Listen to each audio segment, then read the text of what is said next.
Voltando a sobre até onde vai Deus nos nossos negócios, né? Por exemplo, saúde. A gente não tem controle nenhum. Você concorda que se você tiver 10 bi, ou 100 milhões, ou R$ 1.000, nada muda na sua saúde, a não ser um quarto mais confortável, um aparelho mais moderno, se você precisar no hospital, mas na saúde em si, na saúde, ou seja, se aparece uma doença ou não, o seu dinheiro não importa? Você entende isso ou não? Cara, eu concordo parcialmente. Vamos lá. Concordo parcialmente. Tipo assim, o câncer escolhe a pessoa por extrato bancário? Eu acredito que não. Mas eu acredito que já tem muita gente que se salvou do câncer por causa do extrato bancário. Né? Eu acredito que já tem muita gente que se salvou de um Covid por extrato bancário. Eu acredito que muita gente já se salvou de uma depressão por extrato bancário. Né? Então acho que tem muitas doenças, vamos dizer, todas que você pode melhorar as suas chances. Tá, peraí. Né? Já morreu gente bilionária de câncer? Já morreu. Steve Jobs, por exemplo. Mas também não salva. Não, perfeito. Aumenta uma probabilidade. Não é que não salva, é que assim, ter dinheiro não vai ter um impacto negativo nisso. Não ter dinheiro pode trazer um impacto negativo nisso. Concordo. Entendeu? Então, assim, é claro que, poxa, por exemplo, eu conheci uma pessoa que eu acho incrível, é o Marcos Rossi. Eu não tenho braço nem perna. A gente conheceu lá Né? no evento. Cara, assim, eu nem sei na verdade como isso aconteceu, mas eu tô imaginando que é o seguinte: aqui, porra, o dinheiro, ele não muda esse acontecido, né? Mas ele ter dinheiro permite que ele viva essa vida melhor, entendeu?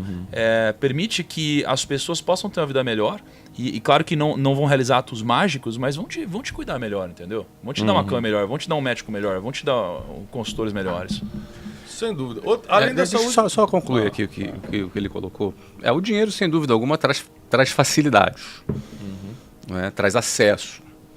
Você pode ter acesso a algum tipo de alimentação mais interessante ou algum tipo de tratamento preventivo. Tudo isso o dinheiro traz para a gente, não é? Traz conforto também. O exemplo do Marcos Rossi, que ele certamente ele é um autor de livros e palestrante bem sucedido e certamente para alguém que não tem as duas pernas e os dois braços, é genético, ele nasceu assim, traz mais uma possibilidade melhor para ele viver com uma qualidade de vida maior por conta dessa condição natural. Ele é um dos caras mais alegres que eu já vi. É muito interessante ver o Marcos e como ele transmite isso para as pessoas.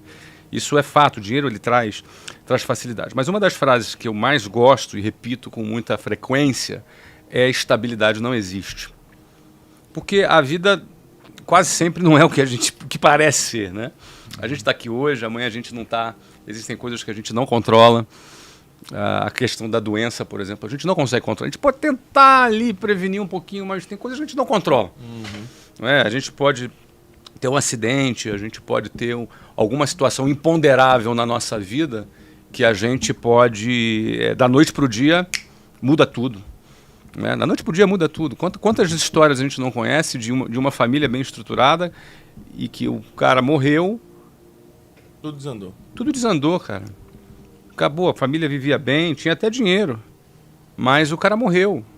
E aí ninguém sabia o que fazer, ninguém tinha mais a... Enfim, é fato o seguinte: estabilidade não existe e ter essa consciência nos ajuda, na minha visão, a gente ter um pensamento um pouco menos autossuficiente e um pouco mais ligado, eu vou usar aqui a palavra dependência de Deus, porque se eu não tenho controle, tanto quanto talvez eu pense, ou tanto quanto talvez eu gostaria de ter, porque a gente gosta de ter controle sobre as situações. Eu, em negócios, quero ter controle das situações, mas em situações imponderáveis, se eu entendo que eu tenho essa dependência, me ajuda, inclusive, a entender, até eu tomar algumas decisões. Isso aí que você está falando me lembra o Salmo 90, que é um salmo de Moisés, inclusive, mesmo estando dentro dos salmos de Davi. O Salmo 90 tem um versículo que Moisés fala: ensina-nos a contar os nossos dias. Ele está falando para Deus: ensina-me a contar os nossos dias, a fim de que eu alcance um coração sábio. Isso nunca fez tanto sentido para mim até a morte da minha mãe esse ano. Minha mãe morreu com 68 anos, mas muito jovem. Muito assim. jovem, hein? Espírito jovem. Se falasse que minha mãe tinha 50, você acreditava. Muito jovem, muito espírito jovem, alma jovem, saúde, sabe? Tudo certo. Eu tenho 40. Aí quando minha mãe morreu, a tua mente, cara, é muito louca. Ela te leva para lugares impressionantes quando você está debaixo de dor, né? Por isso que quem não domina o seu espírito não domina mais nada. A Bíblia diz, é melhor que você domine o seu espírito do que domine uma cidade. É melhor você dominar aquilo que sente, aquilo que pensa, do que você conquistar uma cidade. Está na Bíblia. Então, eu comecei a contar meus dias de forma diferente. Falei, minha mãe morreu com 68, eu tenho 40. Vamos supor que Deus me dê os mesmos 68 anos. Que seja genético, que seja uma coisa que acontece na nossa família, por exemplo. Eu tenho mais 28 anos de vida. É muito ou pouco, depende do tamanho do projeto, depende do que eu quero fazer. Eu comecei a entrar nessas crises. Cara, se eu só tiver 28 anos, mas depois a crise aumenta, você fala assim, peraí. Pode ser menos. Mas nada quer dizer que eu vou chegar lá. Pode ser daqui a 2 anos, pode ser daqui a 7 anos. Aí você começa a perceber que negócios, dinheiro, nada disso controla. A gente primeiro falou de saúde, agora eu quero falar do dia da morte. Nada controla o dia da morte. Qual a sua opinião sobre isso? O dinheiro tem alguma influência no dia da morte? Nossa, forte, né? Cara, eu acho que o dinheiro, ele influencia em muita coisa, né? Mas se for para ser, será com ou sem dinheiro. É nisso que eu acredito.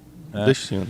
Então, assim, se for para acontecer, se for para uma doença te prejudicar, ela vai te prejudicar com ou sem dinheiro, se for a sua hora, né? Uhum. Então, eu passei a acreditar cada vez mais nisso, né?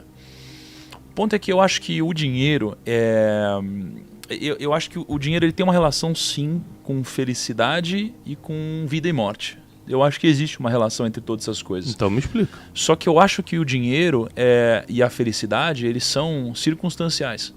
Né? Então, por exemplo, o dinheiro compra felicidade? Depende para quem. E depende por quanto tempo. Por quê? No meu caso, o dinheiro ele comprou felicidade.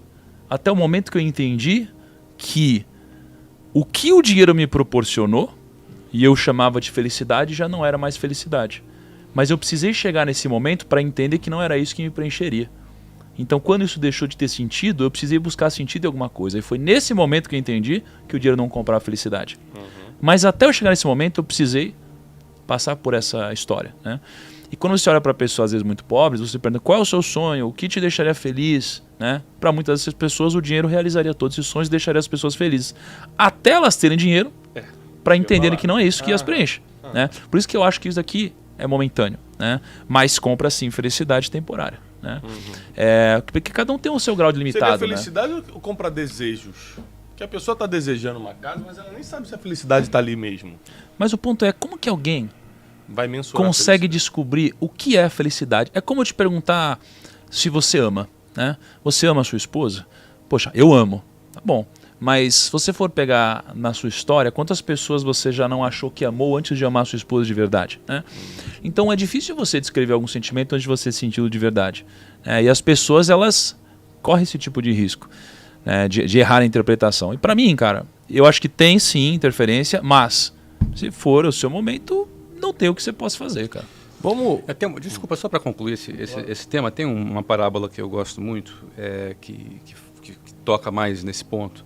Fala de um cara que tinha seus celeiros repletos, abundantes, e que ele tinha muita grana, que ele juntou, ele não conseguia nem recolher aquilo que ele tinha tanto, e aí estou me referindo ali aos celeiros deles, às plantações dele, que ele não conseguia nem colher, nem recolher tudo, se aproveitar daquilo que ele tinha, e aí um belo dia ele para, olha para aquilo, tudo que ele construiu, e fala assim, cara, tô orgulhoso do que eu construí, cara, olha o que eu tenho, cara. Que beleza, agora estou tranquilo, vou comer, beber e folgar.